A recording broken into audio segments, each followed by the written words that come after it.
Hello and welcome to another edition of the Financial Puzzle Playbook with your host, Jim Sumpter. I'm RJ Malik, producer of this podcast.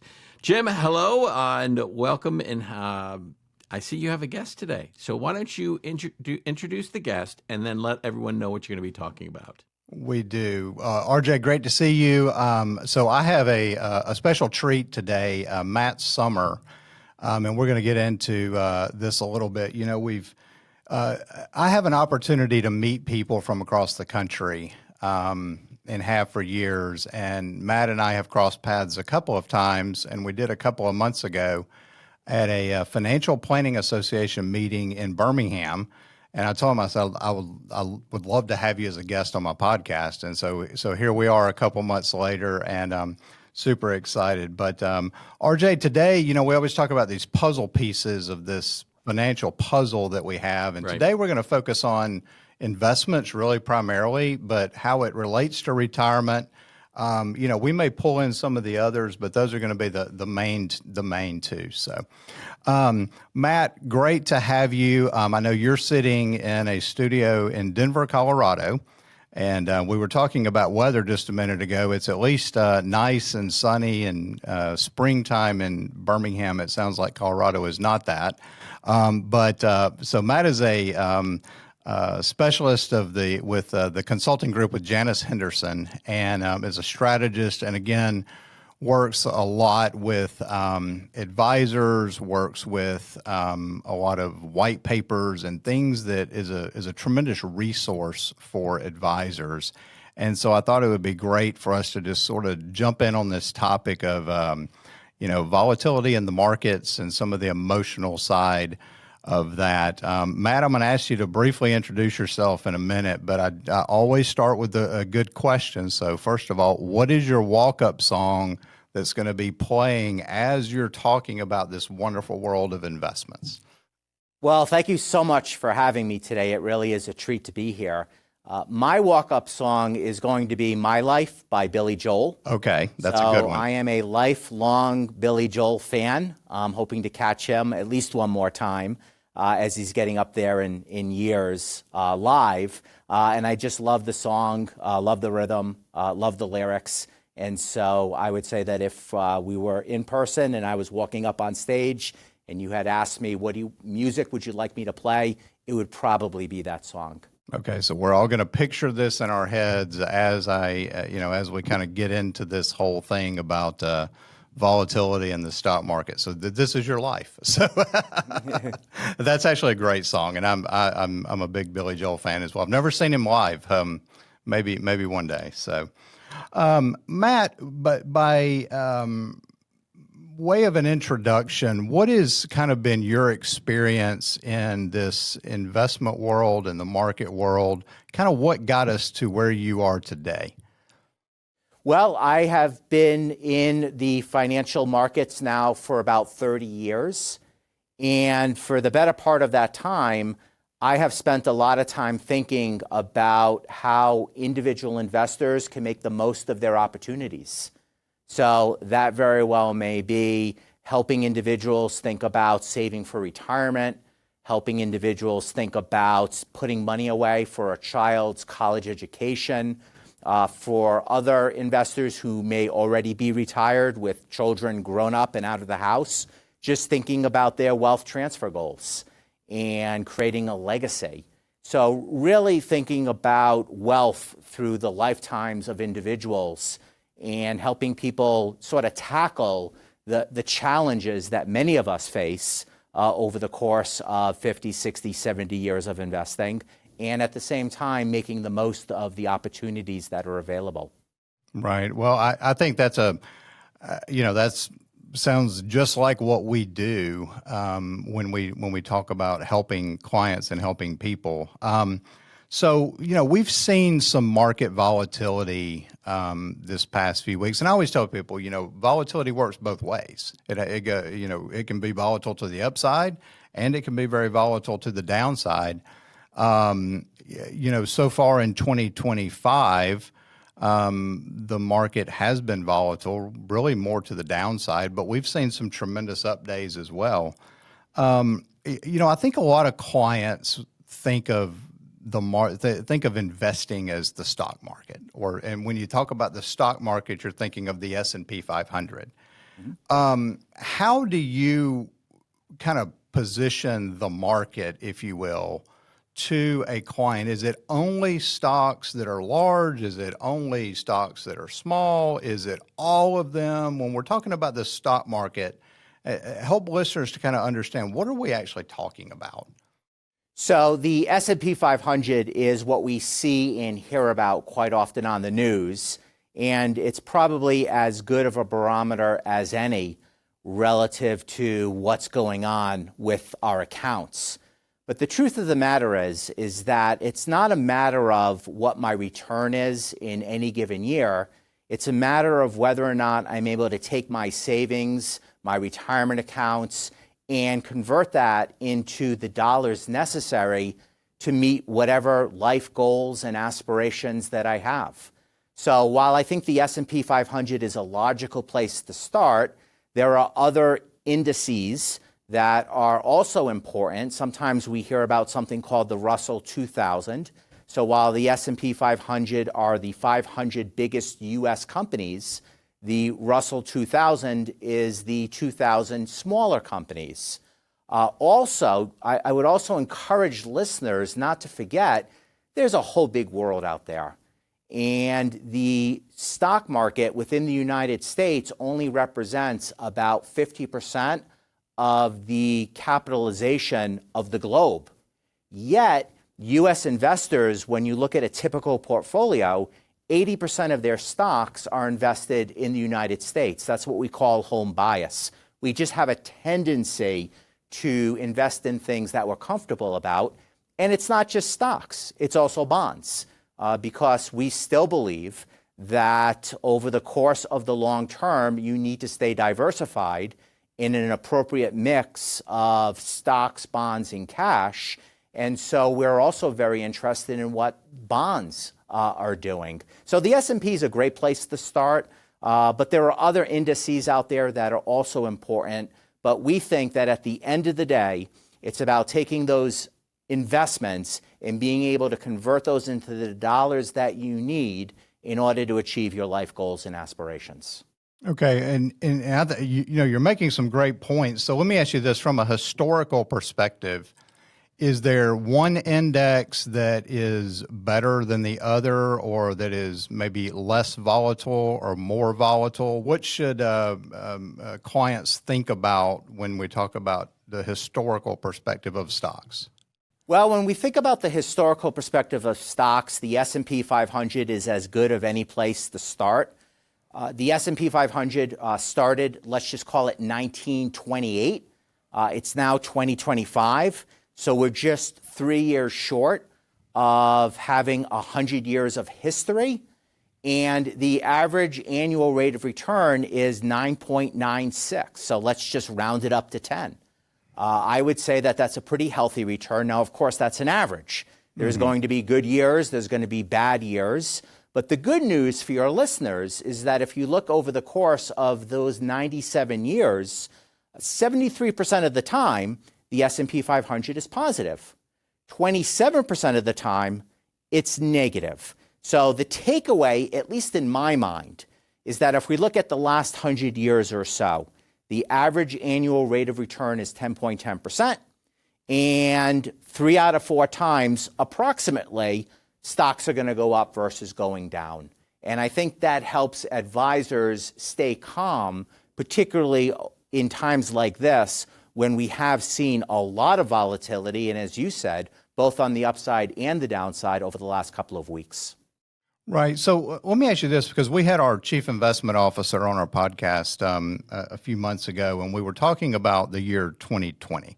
And, historically, when we look back and we talk about 2020, that's going to be, well, that was the year of COVID. And so if you look at the market from January to December, that year was actually a positive year. But there was a whole lot that happened in the middle. When you talk about the historical aspects of 73% of the time, are you referring to that January to December, or are you saying all the times in the middle? or what are we thinking about that? So we're thinking about January to December. Okay. So just like in 2020, I don't think it would necessarily shock some people if we don't finish out the year 2025 higher in December than when we started in January. Right. Now, that's not a market call. Please don't misinterpret. But the point is that you're right. Throughout the course of any given year, we're going to have these fluctuations where the markets are going to go up and they're going to go down and then they're going to go up and then they're going to go down. But approximately 3/4 of the time, the year finishes on a positive note, comparing December to the previous January. Okay, so let's shift gears just a little bit. Because I talk a lot about it. And I think I did this in episode 3, where I talked about kind of 3 stages of clients, where we talked about wealth accumulation, which would be your 20s, your 30s, your 40s. You're trying to save as much as you can. You're putting money away. You're probably paying for kids' school, things like that. Then we get into the 50s and early 60s as we're leading up to retirement. That's more wealth preservation. We're trying to preserve what we have so that we can hopefully retire someday. And then we get into retirement, and we're now in this wealth distribution phase where we're now all the money that we've saved and accumulated, now we're taking it out.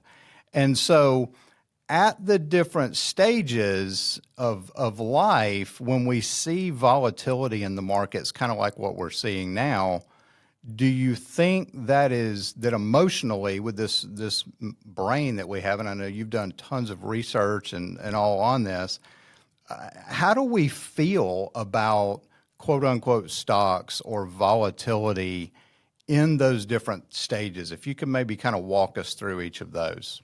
Sure. So for people who are in the wealth accumulation stage, volatility on the downside is actually not a bad thing. And the reason why I say that is because you should be systematically investing in your 401ks at work or your 403bs at work. You should, if you don't have a 401k or 403b, you should be making ongoing IRA contributions into your individual accounts. And what that does is it dollar costs average. And what that basically means is that if you're putting money away systematically, every time the market drops and you continue to make a purchase, you buy that many more shares.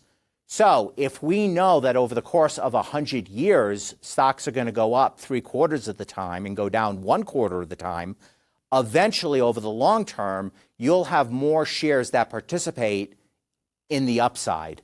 So as counterintuitive as it very well may be, this is actually a very good time for people who are in the wealth accumulation mode, because they're buying that many more shares every time money goes from their paycheck into their 401k plan. That said, it certainly complicates things for people who are on the cusp of retirement or for people who are in retirement.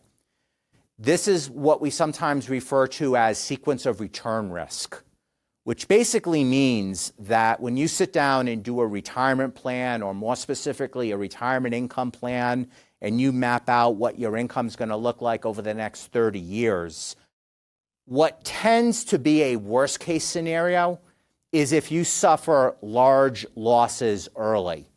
You can absorb large losses halfway through retirement or even towards the tail end of retirement, but absorbing large losses early makes it very hard for those portfolios to be sustainable 25, 30, 35 years out. So the question becomes, I'm planning to retire in a couple of years, or I recently retired and I'm down. What should I be doing? What should I be thinking about?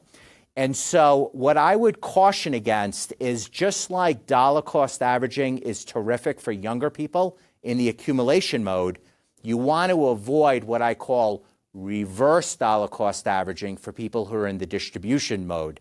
So if you're automatically liquidating a fixed dollar amount every month, you're going to have to liquidate that many more shares or units when the markets drop. And when they ultimately recover, well, you already withdrew more shares or units. You're not going to have as much opportunity to participate in the upside. And so my suggestion to people who are on the cusp of retirement or who recently retired is now would be a very good time to think about how are you converting your 401k and your retirement savings into cash flow, and why not, for the next maybe several months, think about using your bonds to support your cash flow needs.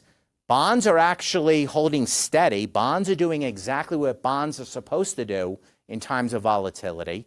Bonds actually, if we were to look at, speaking of indexes, the Bloomberg US Ag as of last Friday was actually up 1% year to date. Not great, but certainly not down.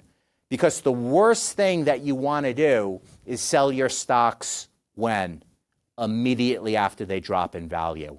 So we're asking people who are retired to think a little bit more strategically and a little bit more deliberately about what they're selling to generate the cash flow that they need.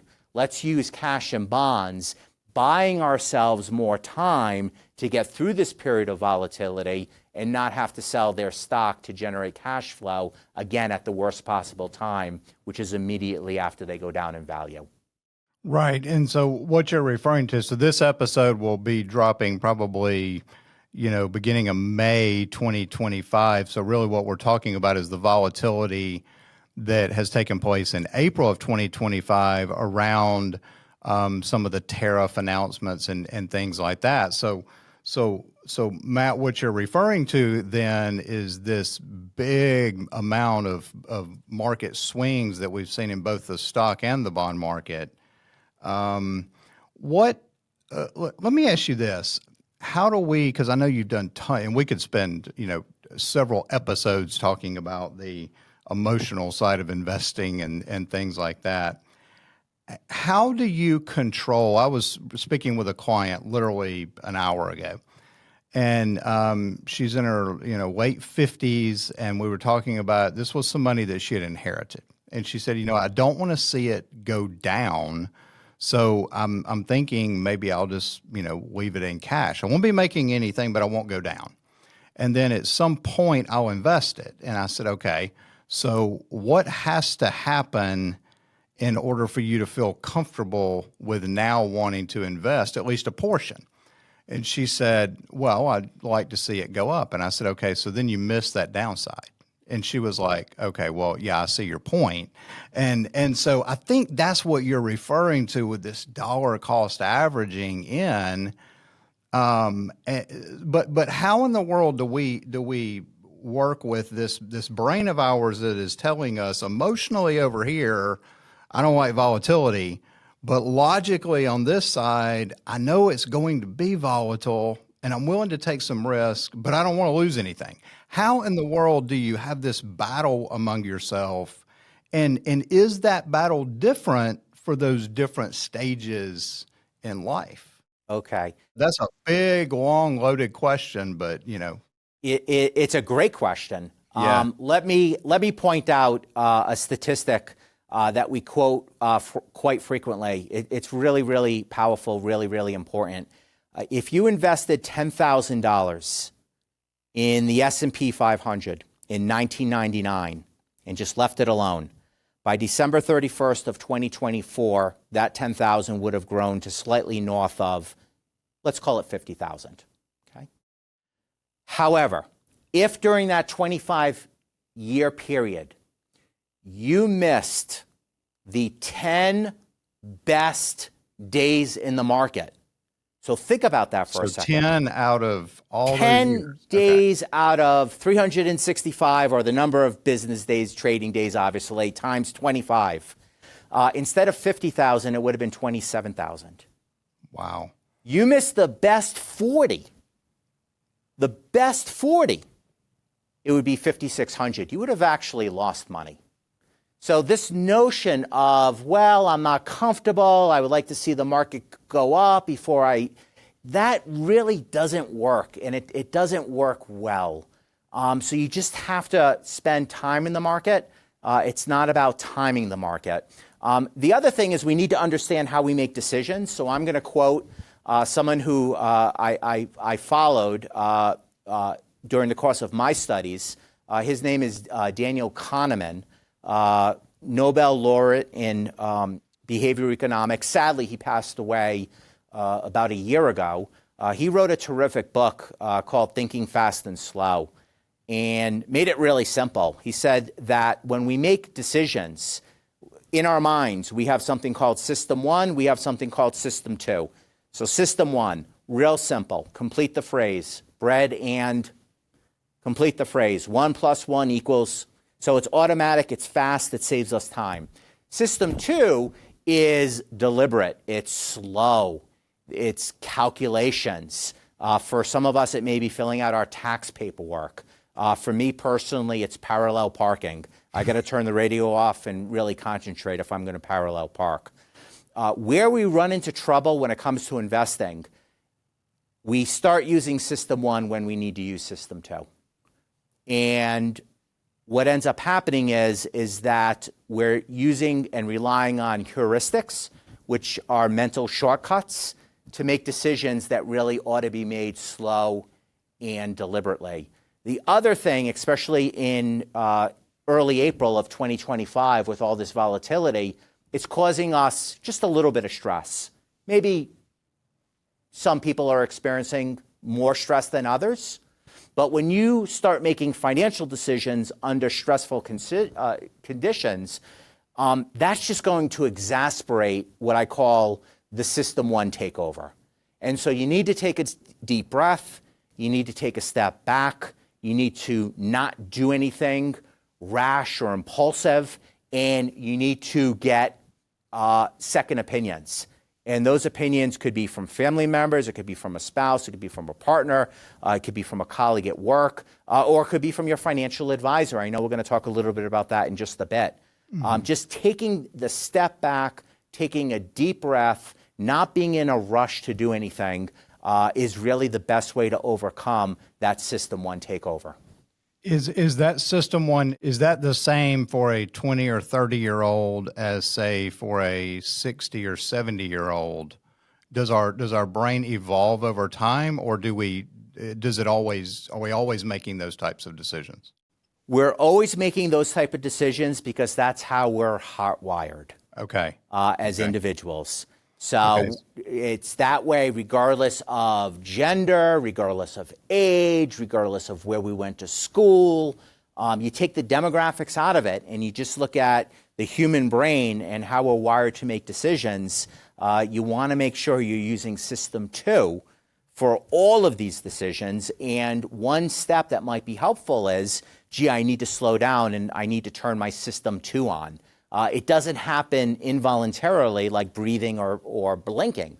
So we need to kind of take the step back and make sure that we're using our system two when we need to use it. So let me ask you this, and we haven't discussed this, but I'm just curious. Do you feel like this 24-hour news cycle, the social media, the phone, all the apps and everything, because let's face it, we get content, we get news, we get opinions from all these people every day, all day. Do you feel like that a lot of times will influence the way we're making decisions? It makes it worse. Okay. Because as humans, we're prone to something called recency bias. Okay. And basically what that means is that if something happened to me 5 or 6 minutes ago, it's fresh. And it's easy to recall versus something that happened 5 or 6 years ago. Now, that doesn't mean what happened 5 or 6 minutes ago is more important, but we're going to put a heavier weight on it because it's just easier to recall, when we really ought to be perhaps weighing more heavily what happened over the last 5 or 6 years rather than the 5 or 6 minutes. So the 24-hour cycle, especially when it comes to the markets and the volatility and what's happening in Washington, D.C., and all the noise, it makes it really, really hard to keep system one at bay because all of these headlines are fresh in our minds. Okay, wow. That's fascinating, just how we kind of think and make decisions. Hi everyone, I'm Cassidy, the second C in CMC Financial. So Dad sometimes gets on a roll with this podcast and might forget to remind you about a few things. 1, Don't forget to like and share this podcast and leave a review. 2, follow CMC Financial on all of the socials, Facebook, Instagram, and LinkedIn. And 3, go check out the website at cmcfp.com. Okay, back to my dad. He's probably still talking. So, Matt, we've talked a lot about the market, this emotional decision, the volatility we've seen, making good choices, making good decisions. You know, at CMC Financial, we're always talking about the comprehensive plan, and that every person, whether you're a single individual in your 20s, whether you're newly married, whether you have one child, whether you're about to retire, whether you're in this distribution phase, everybody has a financial plan. And what we want to help people to do is to create and work within their financial plan. Yes. And, you know, things are going to happen. You know, the analogy I give is everybody's looking at your financial puzzle at the Thanksgiving table. The dog comes running in, hits the table, a fourth of your puzzle falls off. And that's inflation, that's the markets, that's the job change. Someone became ill. It's an unexpected things that can totally change your plan. And I think a lot of what you're talking about is this volatility, this mindset that the world's going to end, or one of my favorite, is it different this time? Mm-hmm. And so how do we as advisors, and then how do clients who do want to retire at some point, you know, how do you kind of work through and logic through this? And what is the importance of an advisor, I guess, in your life, from your research, from what you've experienced in working with people for, you know, your 30-year career? That's a great question. So I think that there's a misconception out there in the marketplace that the role of financial advisors is to bring me investment strategies or suggestions or recommendations. And that's a part of it, for sure. But a really good financial advisor does a whole lot more than that. And so you mentioned a comprehensive plan. Stocks and investments are just a piece to the puzzle. Mm-hmm, sure. You also have to look at the liability side of your household balance sheet to make sure that you don't have too much debt, and the debt that you have is the most appropriate debt depending upon your particular situation. You also have to make sure that you're covering for things that sometimes go wrong in life. So we call this risk management, which is not only life and disability coverage, but also perhaps property and casualty coverage.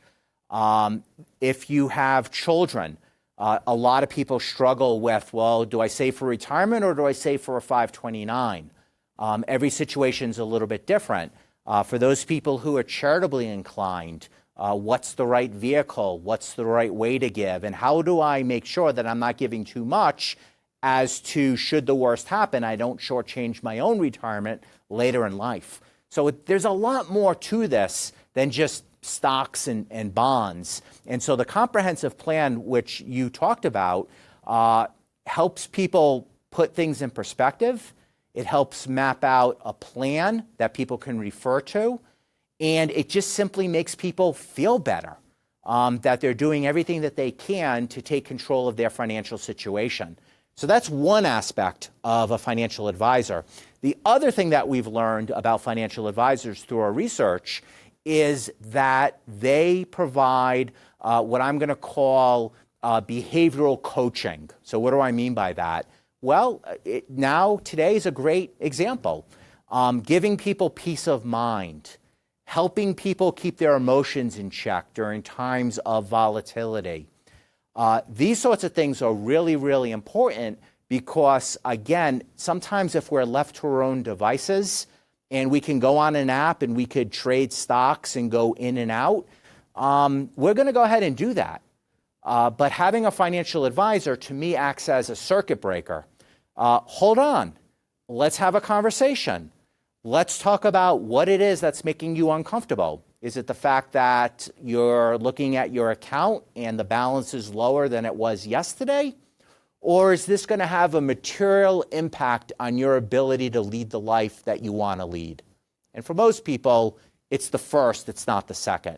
oh, okay, when you put it in those terms, yeah, you're right, I probably shouldn't be so quick to do things. That's invaluable. And when it comes to investing, it's not about making a big bet or a big call or timing the bottom. Those things tend not to work. I would equate it to what has made a lot of investors successful in their chosen professions. They were disciplined, they were focused, and it's small incremental steps over the course of their career that has enabled them to put money away to invest in the first place. I would take that mindset to investing, small incremental steps, consistent discipline, and just like many of us have mentors that we fondly think about and remember over the course of our careers, when it comes to investing, we need mentors too. And it's not the person on TV that we don't know and doesn't know us. It's the financial advisor that can really understand what it is we're trying to do, can understand our goals, can understand our values, can understand what's going on with family, what's happening behind the scenes. It really is indispensable. Well, and I would like to think that when someone comes in and works with us, we've asked enough questions about yes, the investments, but also about everything else. I tell people, look, I'm going to know more about you than you know about yourself from a financial perspective. Mm-hmm. And I'm always looking at, if we make a choice A, how does that affect this area or this area or that area? I do a lot of tax planning. So what are the tax impacts of making these financial decisions along the way? And then, if someone wants to transfer to the next generation, are we making choices today where we can do good things, but that's going to impact how we transfer to that next generation? And then it all comes back to cash flow of what's coming in and what's coming out, And so everything that you're talking about is really just this volatility that we see, whether it's today or last year or what will be in the future, because it will happen again.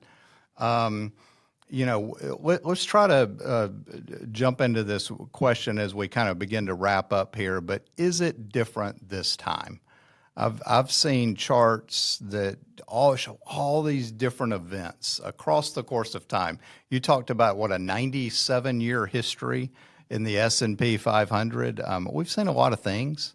What's your thought about that question? Is it different this time? And how do we emotionally sort of get through that question in our minds? Who knows? It's probably a very unsatisfactory answer. It's a very technical answer. what the bottom is, or where we're going to be on December 31st, and is this going to just be just a blink of the eye and we're never going to think about this time period again, or is this going to have serious ramifications, sort of like the Great Recession did back in 2008? I don't know. My guess is as good as anyone else's guess, quite frankly. This is what I do know. The average time to recover from a correction, so a correction is defined as a drop by 10% in the S&P 500. The average time to get back from a correction, 3.7 months. Okay, now that's a 10% drop. A 20% drop is a bear market. 20% or more is a bear market. The S&P 500, if you're wondering, 19. So it's kind of teetering, but it's made up some ground since the bottom. Anyway, bear market. Average time to get back to where we were, between 11 and 12 months. So this is the way that I like to think about it. It could go a lot lower. It could be worse. But it's only worse if it's going to have a material impact on my ability to do the things in life that I want to do. If it's not going to have a material impact on my life, then it's statement shock. In other words, I'll open up my statement next month, I'll look at my account balance, and I'll see that it went down. And who knows, maybe in the summer and the fall, I'll look again and it's down even further. But as long as it doesn't have that material impact on my life, then all it is what's being reflected on my statement, which is a paper loss. I'm gonna wait it out. I'm gonna be patient. I'm gonna try, despite the headlines, not to get too worked up. And if I am gonna get worked up, I'm gonna lean on my behavioral coach, which is my financial advisor. If, on the other hand, I've recently retired, things get a lot worse, okay, now I'm in a decision where I have to make some trade-offs. And I have to take out the budget, and I have to sharpen my pencil, and I have to go back and think about my spending, and I need to categorize it as what are the things I need, what are the things I want, and what are the things I wish for, and I'm going to have to prioritize. That's going to take what we call a little bit of a mid-course correction. And again, I can work with my financial advisor in that particular scenario. So if this is different this time, we'll deal with it. There's plenty of skilled professionals out there and plenty of resources to help people make those hard decisions, but we're not there yet. In fact, we're not even close. So I would continue to keep an eye on things, but for all practical purposes, I would try to tune it out as best as you can. Continue to live your life the way that you've always been living it. And should the worst happen, and it is different this time, and history doesn't repeat itself, then we'll deal with it if we have to deal with it. But at least so far, there's no indication that we need to go in that direction, at least not today in mid-April of 2025. Right. Well, Matt, I was going to say, do you have any final wrap-up thoughts? I think you just did a fabulous job of that. So, are there any final thoughts just for people in any of these stages, any investors, as we're things to think about? Just final thoughts. Final thoughts are this. We didn't really get into taxes. You mentioned your tax work a little bit earlier. Right. So let me just circle back and let me just remind everyone that we have to live off of after-tax income, not pre-tax balances.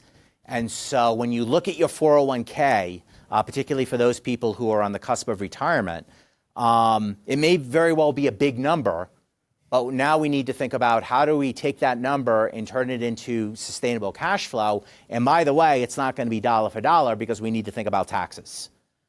So today we focused on market volatility, but the other thing we need to think about, particularly for people in that distribution mode or people who are close to it, is the tax implication of those distributions. And again, that's just another piece to the puzzle.